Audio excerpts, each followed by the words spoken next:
भगवान श्री कृष्ण कहते हैं कि मेरी बातें लोगों से करके तो देख, तुझे मूल्यवान न बना दूं तो कहना। जय श्री राधे। सभी सुनने वाले भक्तों की जय हो। श्रीमद् भगवत गीता की सीरीज के पाठ 9 में आपका अध्यात्म कथा सागर चैनल पर स्वागत करती हूँ। पिछली वीडियो में आपने अध्याय 8 में सुना कि भगवान श्री कृष्ण ने अर्जुन को बताया कि आत्मा क्या होती है, परमात्मा कैसे आत्मा को चलाते हैं, भौतिक जगत कैसे काम करता है, एक योगी की क्या गति होती है और ब्रह्मा कैसे ब्रह्मांड की रचना करते हैं। फिर बताया कि ब्रह्मा का दिन कितना बड़ा होता है और रात उनकी कितनी बड़ी होती है। आज की वीडियो में अध्याय 9 में हम सुनेंगे कि भगवान की परम महिमा क्या है, कैसे भगवान की इच्छा से ही यह संपूर्ण विराट जगत बार बार प्रकट होता है और उनकी इच्छा से ही कैसे यह विनष्ट हो जाता है, कैसे देवताओं की पूजा करने पर क्या फल मिलता है और भगवान की पूजा करने पर क्या फल मिलता है। अगर आप इस चैनल पर नए हैं तो कृपया चैनल अध्यात्म कथा सागर को सब्सक्राइब कर लीजिए, घंटी को भी दबा दीजिए ताकि भविष्य में आने वाली वीडियो की नोटिफिकेशन आप तक सबसे पहले पहुँचे। भगवान श्री कृष्ण ने अध्याय 7 और 8 में भक्ति को भगवान को प्राप्त करने का सबसे सरल साधन और मार्ग बताया है और योग की सबसे उत्तम पद्धति बताया है।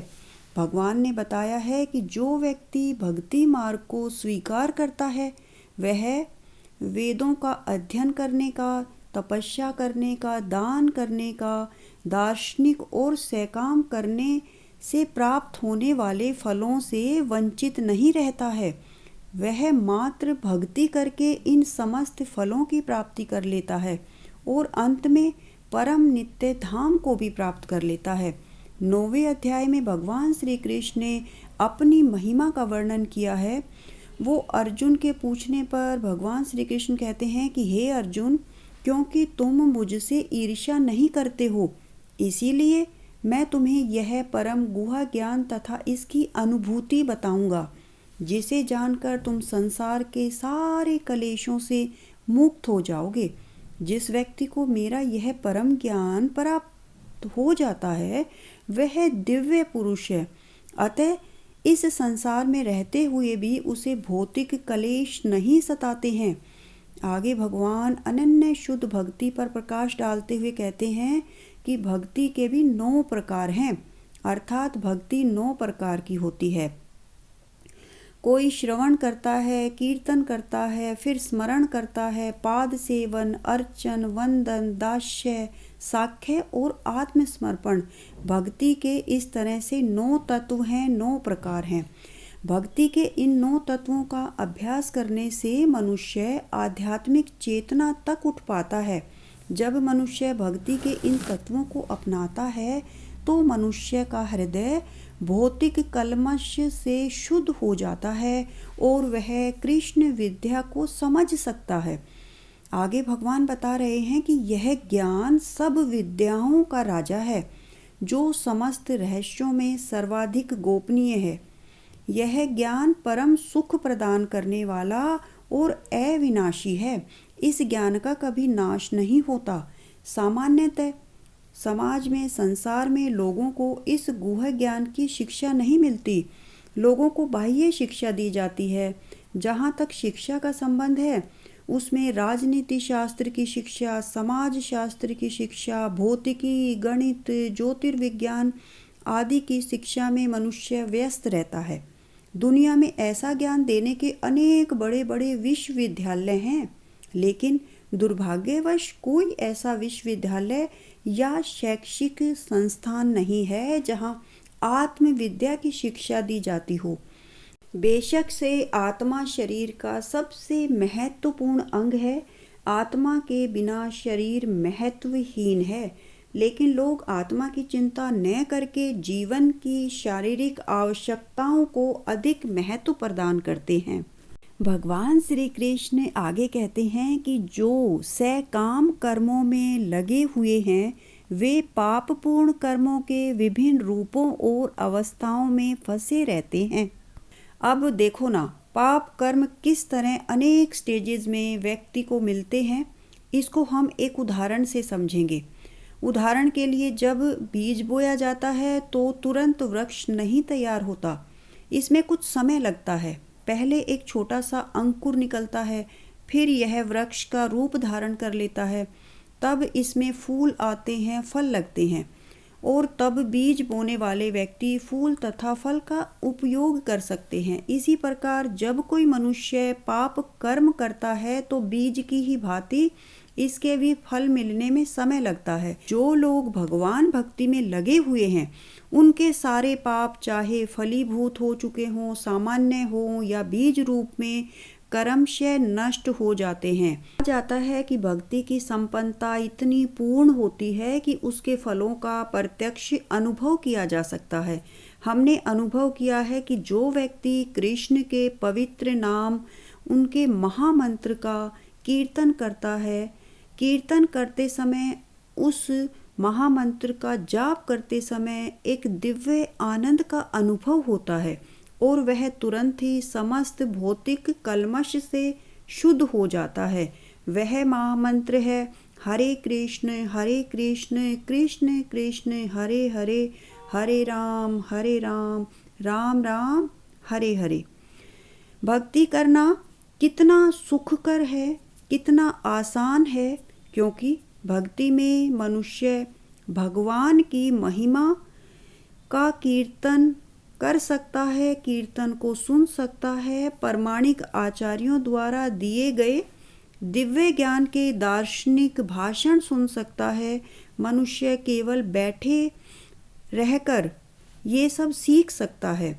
ईश्वर को अर्पित अच्छे स्वादिष्ट भोजन का उच्छिष्ट खा सकता है। प्रत्येक दशा में भक्ति सुखमय है।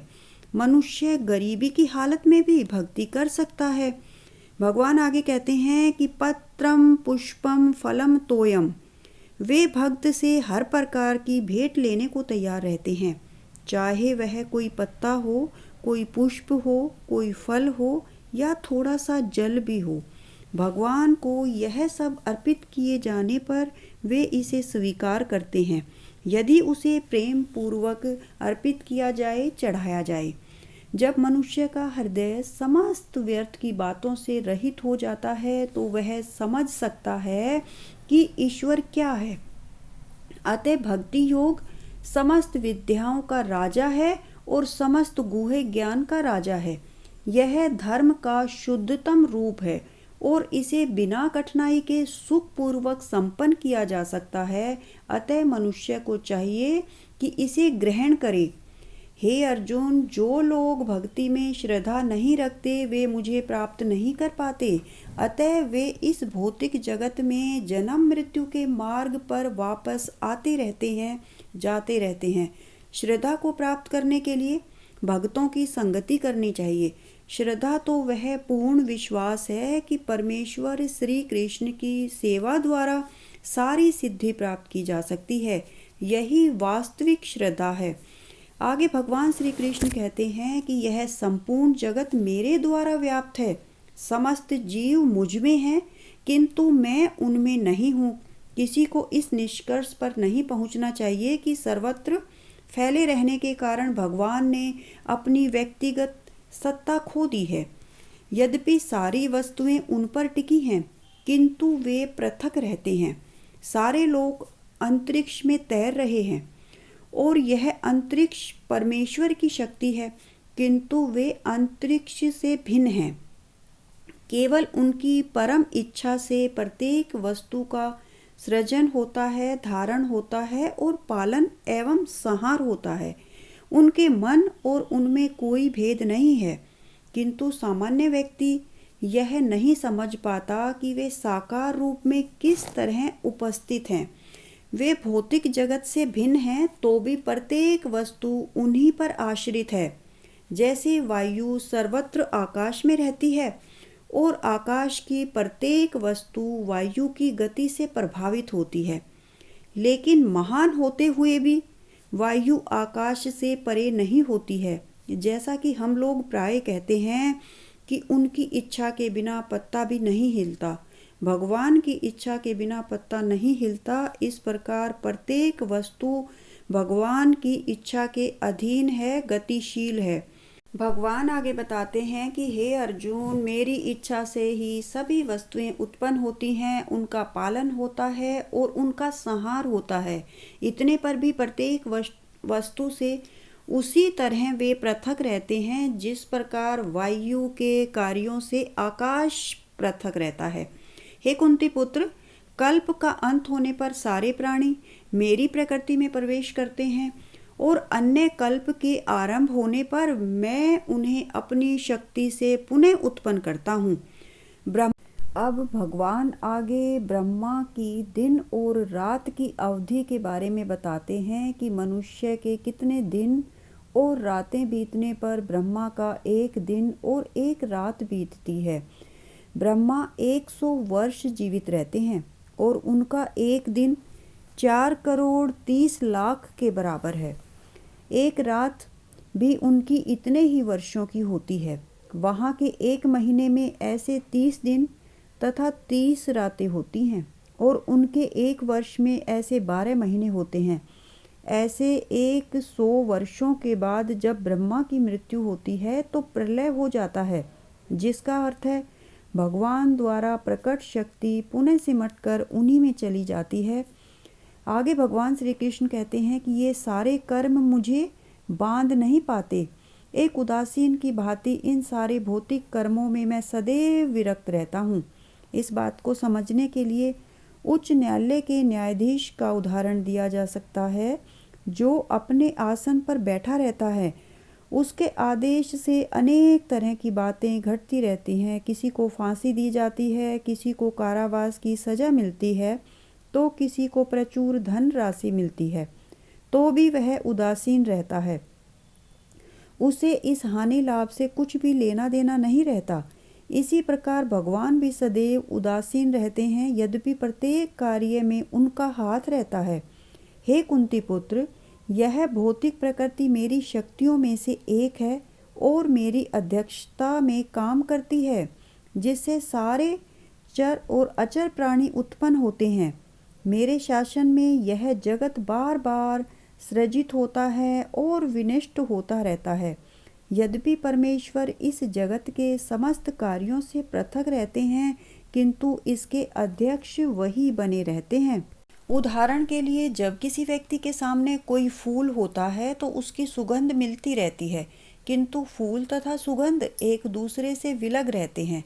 ऐसा ही संबंध भगवान तथा भौतिक जगत के बीच भी है।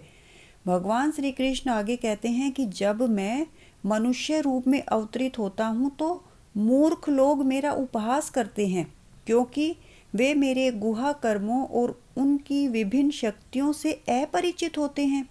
कृष्ण का शरीर सच्चिदानंद रूप है। उनका शरीर यहाँ मानुषीम कहा गया है, क्योंकि वे कुरुक्षेत्र युद्ध में एक राजनीतिज्ञ और अर्जुन के मित्र की भांति सामान्य व्यक्ति बनकर कर्म करते हैं। वे प्रत्येक वस्तु के स्वामी हैं और किसी को भी मुक्ति प्रदान करने वाले हैं। मूर्ख लोग ये भी नहीं जानते कि भगवान का अवतरण उनकी अंतरंगा शक्ति का प्रकाट्य है। वे भौतिक शक्ति अर्थात माया के स्वामी हैं। भगवान कहते हैं कि यद्यपि भौतिक शक्ति अत्यंत प्रबल है, किंतु वह उनके वश में रहती है और जो भी उनकी शरण ग्रहण कर लेता है वह इस माया के वश से बाहर निकल आता है। भगवान आगे कहते हैं कि हे पार्थ, जो मेरी शरण ग्रहण करता है वह तुरंत ही भौतिक प्रकृति के वश से मुक्त हो जाता है। तटस्था शक्ति होने के कारण जीव जो ही भौतिक प्रकृति के वश से मुक्त होता है, त्यों ही वह आध्यात्मिक प्रकृति के निर्देशन में चला जाता है। आध्यात्मिक प्रकृति का निर्देशन ही दैवी प्रकृति कहलाती है। इस प्रकार से जब कोई भगवान के शरणागत होता है तो उसे महात्मा पद की प्राप्ति होती है। इसमें तनिक भी संदेह नहीं है कि ऐसा महात्मा अन्य महात्माओं या शुद्ध भक्तों की संगति से प्रगति करता है। महात्मा सदैव भगवान कृष्ण के गुणों का कीर्तन करता रहता है। यह भक्ति न केवल सरल है अपितु इसे सुखपूर्वक किया जा सकता है। इसके लिए कठिन तपस्या करने की आवश्यकता नहीं पड़ती। मनुष्य सक्षम गुरु के निर्देशन में इस जीवन को गृहस्थ, सन्यासी या ब्रह्मचारी रहते हुए भक्ति में बिता सकता है। वह संसार में किसी भी अवस्था में रहते हुए कहीं भी भगवान की भक्ति करके वास्तव में महात्मा बन सकता है। भगवान श्री कृष्ण आगे कहते हैं कि जो लोग मेरी भक्ति में लगे हुए हैं, यह समझ लेना चाहिए कि उन्होंने वेद विहित यज्ञ संपन्न कर लिए हैं, क्योंकि मैं ही कर्मकांड हूँ, मैं ही यज्ञ हूँ। पितरों को दिया जाने वाला तर्पण, औषधि, मंत्र, घी, अग्नि तथा आहुति मैं ही हूँ। आगे भगवान कहते हैं कि मैं इस ब्रह्मांड का माता पिता, दादा दादी हूँ। मैं समस्त वैदिक मंत्रों में शब्द, ओम शब्द जिसे प्रणव कहा जाता है, एक दिव्य ध्वनि कंपन है, क्योंकि चारों वेदों में ऋग्वेद, यजुर्वेद, सामवेद और अथर्ववेद में प्रणव और ओंकार प्रधान है। अतः ये मैं ही हूँ, मैं ही लक्ष्य हूँ, अर्थात परम लक्ष्य तो कृष्ण है। जो इस पथ को नहीं जानता वह पथ भ्रष्ट हो जाता है। जो देवताओं को अपना लक्ष्य बनाते हैं और कठोर नियमों का पालन करके चंद्रलोक, सूर्यलोक, इंद्रलोक, महरलोक जैसे विभिन्न लोकों को प्राप्त होते हैं, ऐसे लोक भी कृष्ण की शक्ति की अभिव्यक्तियां होने के कारण कृष्ण ही हैं। अतः मनुष्य को चाहिए कृष्ण तक सीधे पहुँचे, क्योंकि इससे समय और शक्ति की बचत होगी। इसके लिए उदाहरण के लिए ऊंची इमारत की चोटी तक लिफ्ट की सुविधा हो तो एक एक सीढ़ी करके ऊपर क्यों चढ़ा जाए। सब कुछ कृष्ण की शक्ति पर ही आश्रित है, तो कृष्ण की शरण लिए बगैर किसी भी चीज का कोई अस्तित्व नहीं हो सकता। हे अर्जुन, सूर्य का ताप तथा प्रकाश मैं ही बिखेरता हूँ, मैं ही वर्षा लाता हूँ और रोकता हूँ। आगे भगवान श्री कृष्ण कहते हैं कि जो वेदों का अध्ययन करते हुए, सोमरस का पान करते हुए स्वर्ग प्राप्ति की प्रार्थना करते हैं, वे अप्रत्यक्ष रूप से मेरी ही पूजा करते हैं और वे अपने पाप कर्मों से शुद्ध होकर इंद्र के स्वर्ग में देवताओं का सा भोग भोगते हैं। इस प्रकार जब वे उपासक इंद्रिय सुख भोग लेते हैं और उनके पुण्य क्षीण हो जाते हैं, तो वे मृत्यु लोक में पुनः लौट आते हैं। सारांश यह है कि वह वैकुंठ न जाकर स्वर्ग तथा मृत्यु लोक के बीच जन्म मृत्यु चक्र में घूमते रहते हैं। अच्छा तो यह होगा ना कि सच्चिदानंद जीवन भोगने के लिए वैकुंठ लोक की प्राप्ति की जाए, क्योंकि वहाँ से इस दुख में संसार में लौटना नहीं होता। आगे वे कहते हैं कि जो मेरे दिव्य स्वरूप का ध्यान करते हुए निरंतर मेरी पूजा करते हैं, उनकी जो आवश्यकताएं होती हैं उन्हें मैं पूरा करता हूँ और जो कुछ उनके पास है उसकी मैं रक्षा करता हूँ। हे कुंती पुत्र, जो लोग अन्य देवताओं की पूजा में लगे हुए हैं वे अधिक बुद्धिमान नहीं होते, यद्यपि ऐसी पूजा अप्रत्यक्ष मेरी ही पूजा है। उदाहरण के लिए जब कोई मनुष्य वृक्ष की जड़ों में पानी न डालकर उसकी पत्तियों तथा टहनियों में डालता है तो उसे पर्याप्त ज्ञान नहीं होता है, क्योंकि अगर जड़ में पानी डालेंगे तो पत्ती टहनियों तक अपने आप ही पहुंच जाएगा। आगे वे बताते हैं कि जो व्यक्ति चंद्रमा, सूर्य या अन्य लोक को जाना चाहता है तो वह उसी देवता की पूजा करता है। इसी प्रकार मनुष्य भूत प्रेत लोकों में जाकर यक्ष, रक्ष, पिशाच बन सकता है। इसके लिए विशेष यज्ञ किए जाते हैं, लेकिन जो मेरी पूजा करते हैं वे मेरे साथ मेरे निवास वैकुंठ लोक में रहते हैं। आगे कहते हैं कि यदि कोई प्रेम और भक्ति के साथ पत्र, पुष्प, फल या जल प्रदान करता है मुझे, तो मैं उसे स्वीकार कर लेता हूँ। सबसे बड़ी बात तो यह है कि यह समर्पण अत्यंत प्रेम पूर्वक करना चाहिए।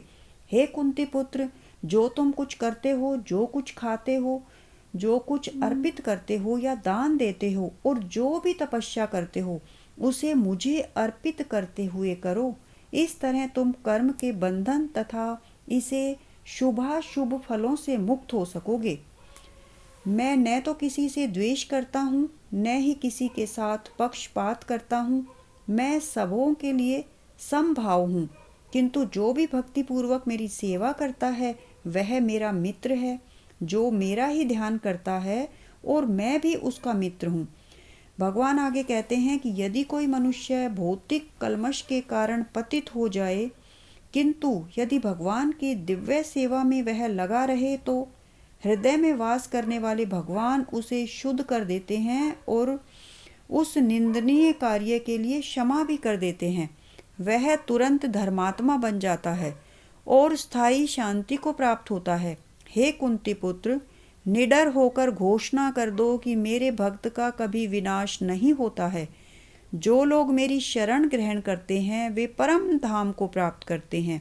अतः इस क्षणिक संसार में आ जाने पर मेरी प्रेमा भक्ति में अपने आप को लगाओ, अपने मन को मेरे नित्य चिंतन में लगाओ। मेरे भक्त बनो, मुझे नमस्कार करो और मेरी पूजा करो। इस प्रकार मुझ में पूर्णतः तल्लीन होने पर तुम निश्चित रूप से मुझे प्राप्त होगे। 9वां अध्याय समाप्त। आज की वीडियो आपको पसंद आई, मेरा प्रयास आपको सराहनीय लगा तो कृपया इसे लाइक और शेयर करें। कमेंट बॉक्स में भगवान की जय अवश्य लिखिए। मिलेंगे नेक्स्ट वीडियो में। धन्यवाद।